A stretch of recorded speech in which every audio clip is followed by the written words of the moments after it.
Bonjour à toutes et à tous et bienvenue dans cette nouvelle émission, Le Coin de l'Expert d'Assure TV by Fidelia. 15 minutes pour maximiser son potentiel managérial. Alors, toujours en compagnie de Philippe Gombaud, notre expert, enfin, le vôtre surtout, bien évidemment. Et au sommaire du jour, mon collaborateur est atteint de désorganisation chronique. Que puis-je faire? Alors, je lis tout ce que vous écrivez, Philippe. Et vous avez écrit: la tige du tournesol semble programmée pour suivre la courbe du soleil et permettre aux insectes de mieux visualiser son centre pour la pollinisation. Certains de vos collaboratrices ou de vos collaborateurs, vos managers, leur ressemblent un peu. Alors, on adore cette façon que vous avez de nous parler par image, comme celle-ci. Mais pourquoi cette image ?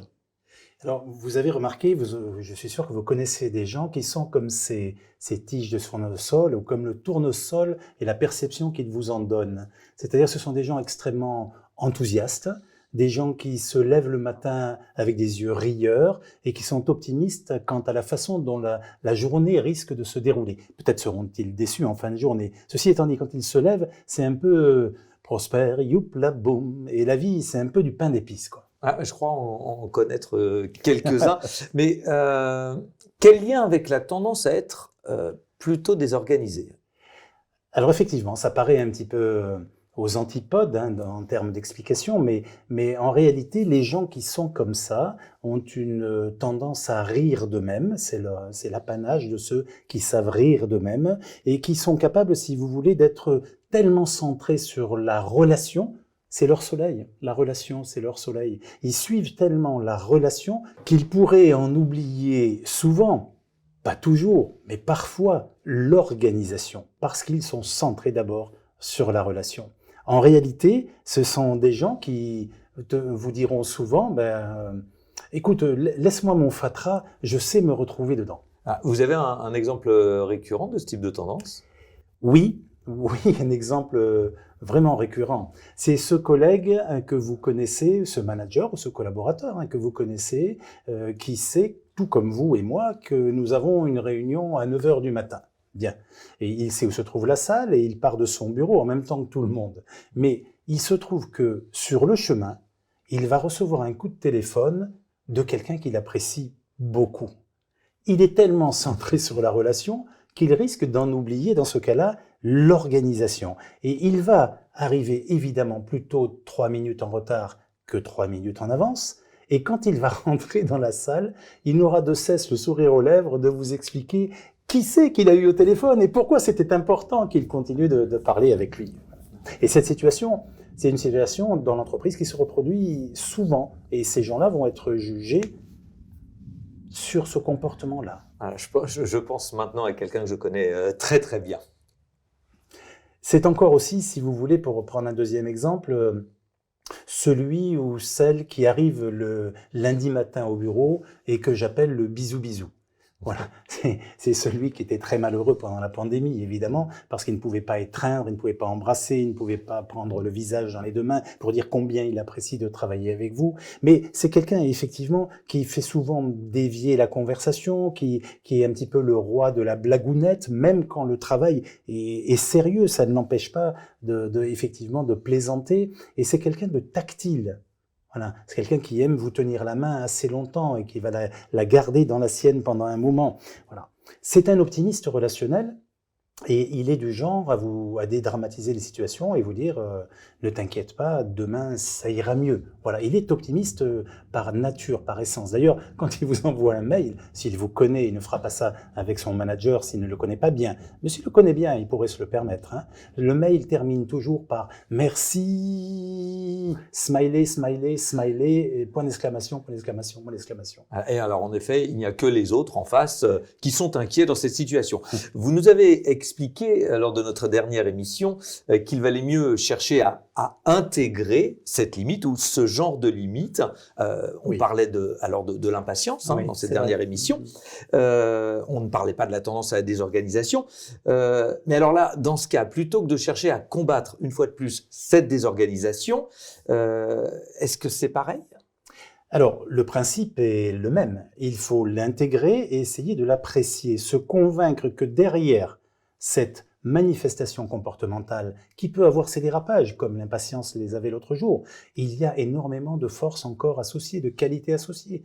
L'interaction, la communication, la capacité à rester optimiste, à transmettre de l'optimisme, à influencer et à accepter d'être influencé. Donc, on est encore là dans un contexte interpersonnel très, très important. Et toutes ces qualités-là font que, une fois de plus, comme on l'avait dit pour l'impatience, comme on l'avait dit, on le dira pour les autres limites des êtres humains, l'être humain est un package, Frédéric.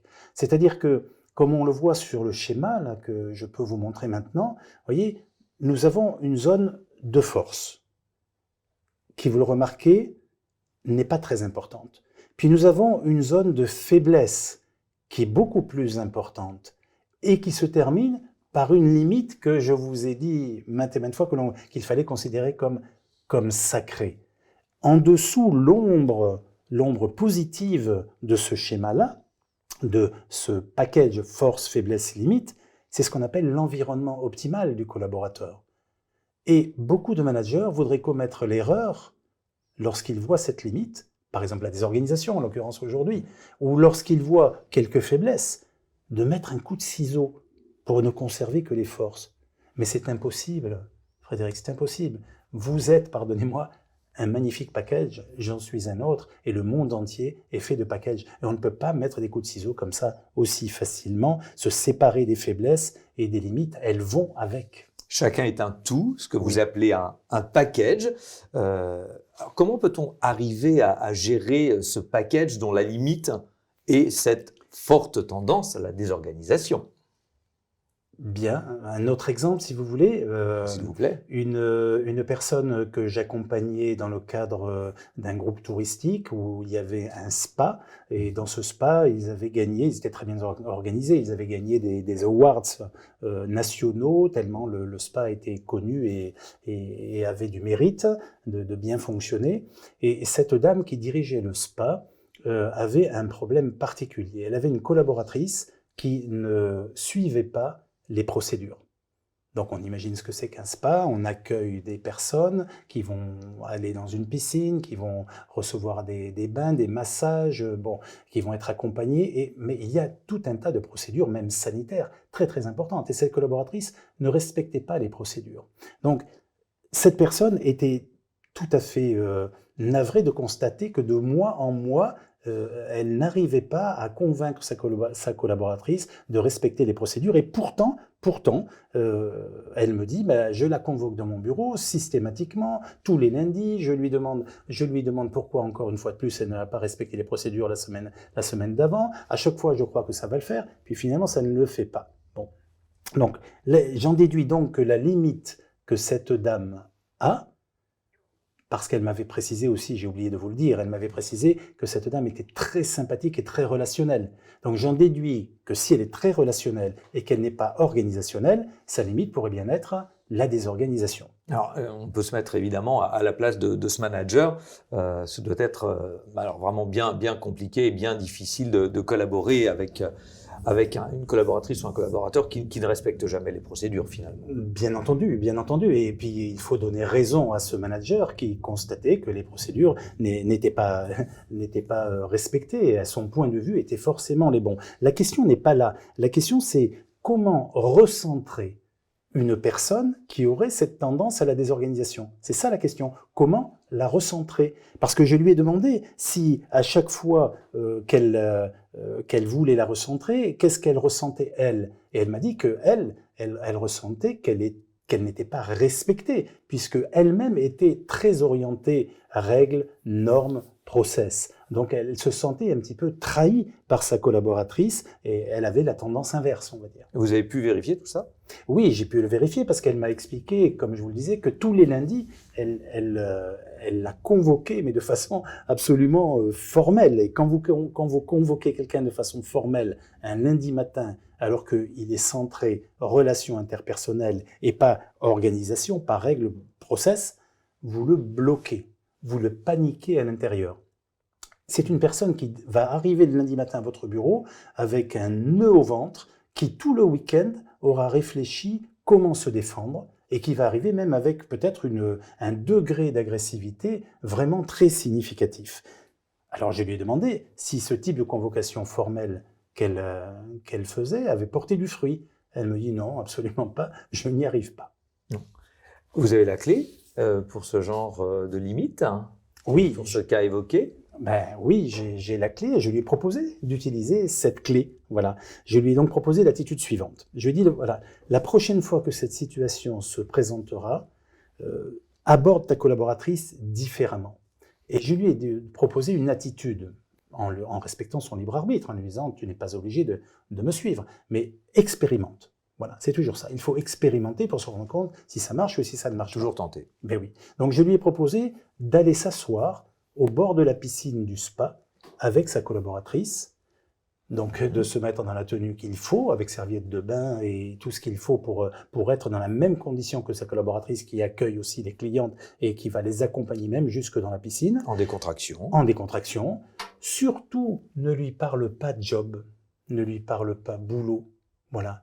Oui, mais comment ne pas lui parler de travail? Non. Propose-lui pendant 15 minutes de parler de sa famille. Dis que tu es venu pour apprendre à mieux la connaître parce que tu t'es rendu compte que finalement tu ne connaissais pas grand-chose sur sa vie personnelle. Voilà.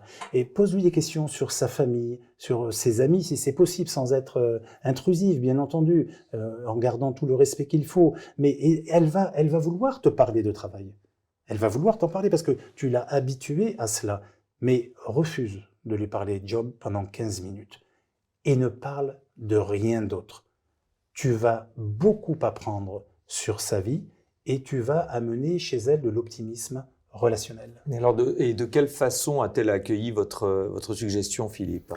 Alors, au départ, avec beaucoup de suspicion, vous en doutez, Frédéric, bien, oui. parce qu'elle-même, on le rappelle, elle n'était pas du tout comme ça. Elle était plutôt règles, normes, process, orientée organisation. Donc, proposer à quelqu'un qui est orienté organisation de devenir un caméléon et de changer un petit peu de couleur pour aller toucher le cœur de son collaborateur, c'est toujours très difficile. Donc d'abord, je l'ai rassuré sur le fait que ce n'est pas du caméléonisme, c'est de l'intelligence opérationnelle dont on a déjà parlé dans une autre émission. Mais ceci étant dit, cette intimité qu'elle pouvait créer avec elle, ce n'était pas son fort. Voilà, ne pas parler de job pendant 15 minutes, ce n'était vraiment pas son fort. Alors finalement, finalement, la semaine d'après, c'est-à-dire moins de 7 jours après, ouvrable, d'accord ? Assez rapidement. Voilà, assez rapidement, eh bien, sa collaboratrice avait mis les procédures en place sans avoir à reparler de procédures. Et alors Philippe, quelles leçons peut-on tirer de cela ?